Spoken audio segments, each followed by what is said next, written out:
Good morning, everyone, and welcome to Snoop4Truth.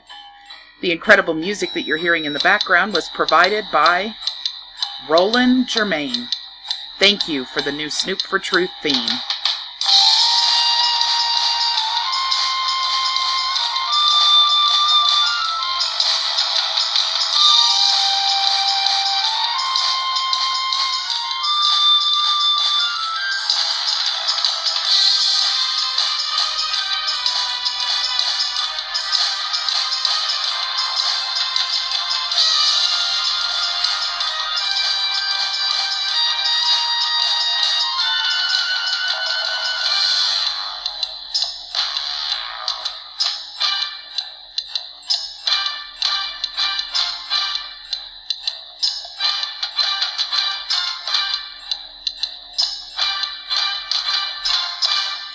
Good morning, everyone. Virgo here. It is September 4th, 2019, and welcome to Snoop4Truth Wednesday.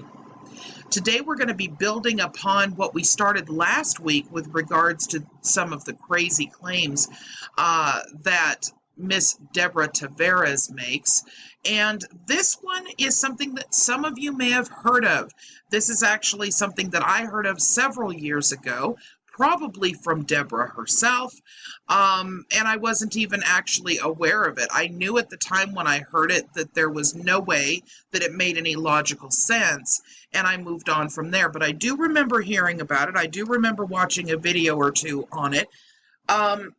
What makes Deborah Travares such an interesting subject is the fact that I don't think I have seen anyone take so much pleasure and glory in trying to horrify her listeners the way that Deborah Travares does. She truly takes the cake when it comes to someone who over-exaggerates or falsifies information in order to try to solicit as much fear and disgust out of her listeners as possible.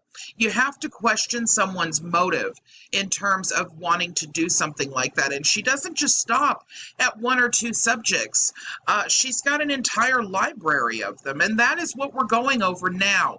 The pieces of that library that have been debunked by Snoop, and why it is that we need to pay much closer attention to what it is that we are listening to across social media in terms of information. Misinformation, disinformation, whatever way that you want to put a label on it, is very damaging. And we are seeing this across social media and the web on a daily basis, to where mis and disinformation is actually superseding real facts and real research. So that is something that Virgo Triad channel is very passionate about, as you know, something that we are working on trying to get a solution for on virgotriad.com, which, by the way, is currently in the process of being worked on right as we speak. It is something that is creating a very dangerous environment for us in several countries, not just the USA. So these videos have a lot to do with my passion for getting the truth out there, and Snoop feels the same way. As you know, Snoop's research is unparalleled with regards to the vast amount of it that he can provide. When he works on a subject, he does not stop until he goes to the ends of the earth, so to speak, in order to find out if there's any additional information that can verify what it is that he is debunking. And in this case, he has done an equally good job. Let's talk about today's hoax, the Iron Mountain Report. In the report from Iron Mountain Hoax, Deborah Travares fraudulently claims to have discovered yet again another secret or leaked or suppressed government document, which she claims proves that all environmental catastrophes, i.e. global warming, climate change, increased drought and fires, etc., are engineered by the United States government to kill us all in furtherance of the planned extinction of mankind. But none of these claims about this document are actually true. On page 5 of the Iron Mountain Report, I have some segments that I've pulled out, and I'm just going to read these to you now because these tie in to our energy resources and to water. Page 5, they talk about how they organized repression of minority groups, the reestablishment of slavery, the deliberate intensification of air and water pollution as part of a program leading to peace, the long-range planning and budgeting of the optimum number of lives to be destroyed annually in overt warfare is high in the Iron Mountain Group's list of priorities for government action. Page 18. Because of the unusual circumstances of the Iron Mountain Report, the Iron Mountain Group viewed the nature of its findings. They did not recommend that the report be released for publication. They said that it was their judgment that such action would not be in the public interest.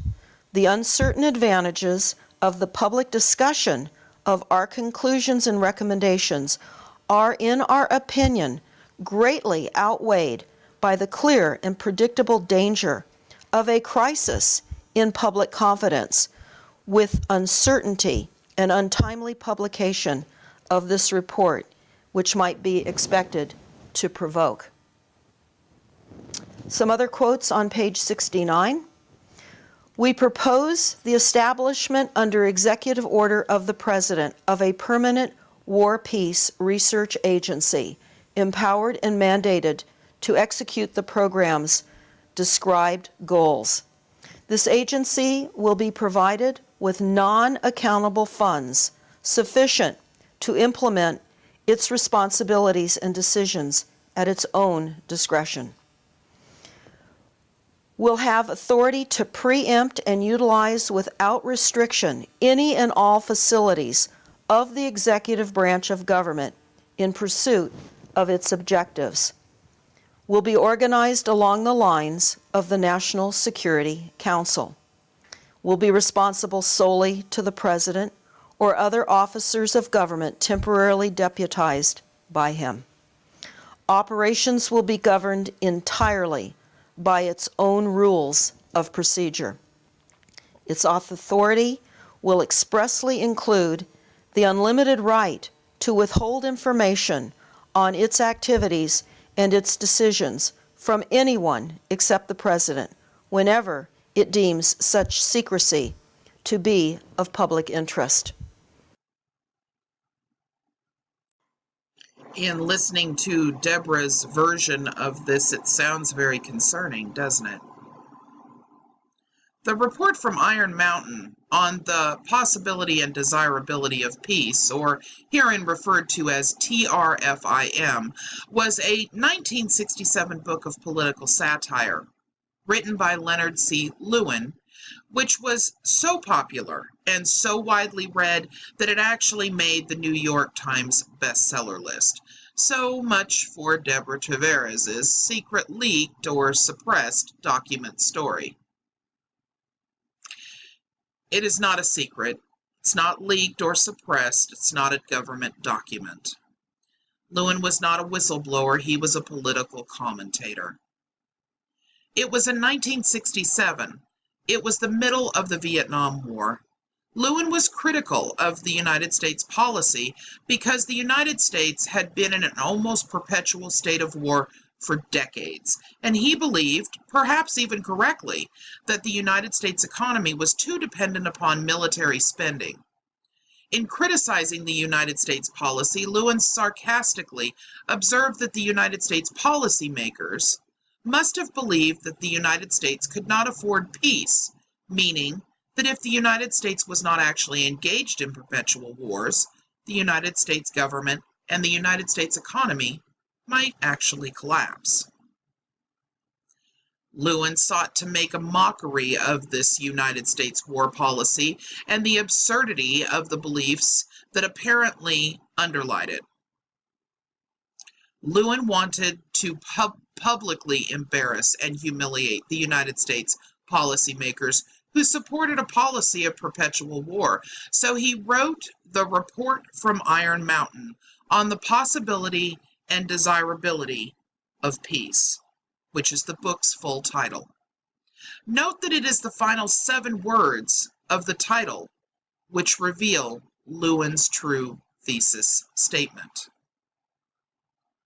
So, in writing TRFIM, Lewin pretended to be an imaginary committee of the United States government, which pretended to report to these very same United States policymakers, whom he sought to embarrass and humiliate.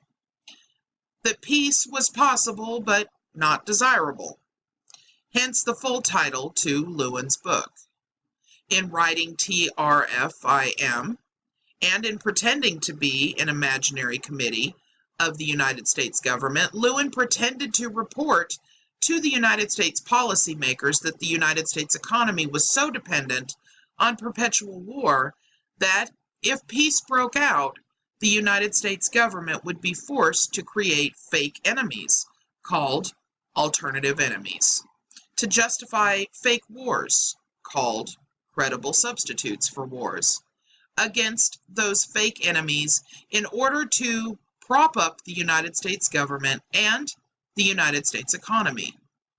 Note, here is how Lewin openly mocks the United States policy of engaging perpetual wars by making it even more absurd than it already was.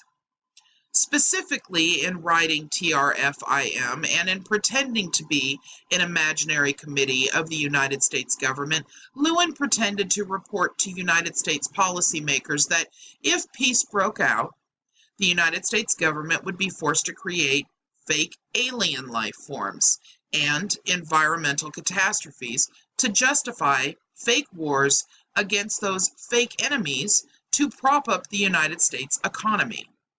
Note here how Lewin openly mocks U.S. policy of engaging perpetual wars by making it even more absurd than it already was. It was absolutely brilliant. D.Tavares claims that the environmental catastrophes in the book refer to global warming, climate change, increased drought, fires, etc. But this is not so. The book's focus is environmental pollution, not global warming, climate change, droughts, or fires. D.Tavares also fraudulently claims that the United States government actually uses these engineered environmental catastrophes, like pollution described in the book, as weapons to kill us all in furtherance of a planned extinction of mankind, something not in the book. But this claim is not true. The premise of Lewin's book was that the United States economy is so dependent on military spending that if peace broke out, the United States would be forced to create fake enemies to justify fake wars against those fake enemies to prop up the United States economy. Lewin did not intend the readers of his book to believe that the United States government was actually creating alien life forms or actually creating environmental catastrophes. Instead, Lewin merely used those two absurd examples of fake enemies to make a mockery of how far the United States government would go to create fake enemies to justify perpetual wars to prop up the U.S. economy. Lewin created TRFIM to read like an official U.S. government committee report to United States policymakers in order to publicly embarrass and humiliate the United States policymakers who supported perpetual war by making their policy of perpetual war appear even more absurd than it already was. It worked. Lewin, like Van Dyke above, that you've seen in other videos of mine, incorporated real scientific studies into his work to make it look more realistic to his readers. As if to prove that Lewin was a real author of TRFIM, When an unauthorized publisher later published his book, without his permission and without paying him royalties, mind you, he sued the republisher and won a very large settlement, something that would have been impossible if the book had actually been written by real committee of the United States government, as Travares falsely claims. Let's take a look at some proof. All of these pieces of evidence and proof that you guys can take a look at if you're interested in reading further, which I encourage you to do, of course, because it's a very interesting read, will be provided in the description of this video. In addition to the actual website of Deborah Travares and the page where she promotes her fraudulent claims on the report from Iron Mountain. In addition to that, there will be a copy of the report from Iron Mountain that is on her website, linked in the description. Our very first proof that will be provided to you is off of hoaxes.org. Wonderful stories contrived for the public, the Museum of Hoaxes. And as you can see here, the report from Iron Mountain is listed. This will be in the description, as I stated. The second piece of information that is going to be labeled as proof here is from rationalwiki.org. And the very first line of the statement on Rational Wiki is, "The report from Iron Mountain on the possibility and desirability of peace is an anti-war spoof book published in 1967 at the height of the Vietnam War." On UMass Amherst, Leonard C. Lewin Papers is a informational piece that you can take a look at. And if I go down here to the second paragraph, you will see it says, "The Lewin Papers offer insight into the history of the reception of report from Iron Mountain and on Leonard Lewin's career as a writer. Included in the collection are materials relating to his education at Harvard, his social and political background, his writing, and the copyright infringement legal case concerning the report." Here's some additional information from wikipedia.org. And I know a lot of you do not feel that Wikipedia is a good source. I have to say that most of the time Wikipedia tends to be fairly accurate, but there have been times that I've caught mistakes. Regardless, the report from Iron Mountain as listed in Wikipedia reads virtually the same as all other pieces of evidence read and proof that we are going over today, and is another source that is offered by Snoop. So I'm going to include this in the list in addition. The Wikipedia site that is on that has Leonard C. Lewin listed in it also, and will give you some information with regards to the personal life, and also, of course, you see more information on the report from Iron Mountain. Here is an article from the Los Angeles Times on the on Leonard Lewin, and the title itself is "Author of Satire on Dangers of Peace." Think about that, you guys. Author of satire. The very title to the Los Angeles Times article. Biblio.com offers Leonard C. Lewin's books, and so I'm including that in the description in addition. Contrary to the claims of Deborah Tavares, the report from Iron Mountain does not prove that the United States government is actually creating engineered environmental catastrophes, such as global warming, climate change, engineered droughts, fires, etc., to use as weapons to kill us all in furtherance of the planned extinction of mankind, something, by the way, that's not in the book. It's actually to the contrary. So, whether or not there is a planned extinction of mankind, this document provides no support for that proposition whatsoever. Once again, Deborah Travares took something that was written as political satire to get a point across by a single American civilian that was widely popular and assumed that you, as the listener, were too stupid to know the difference.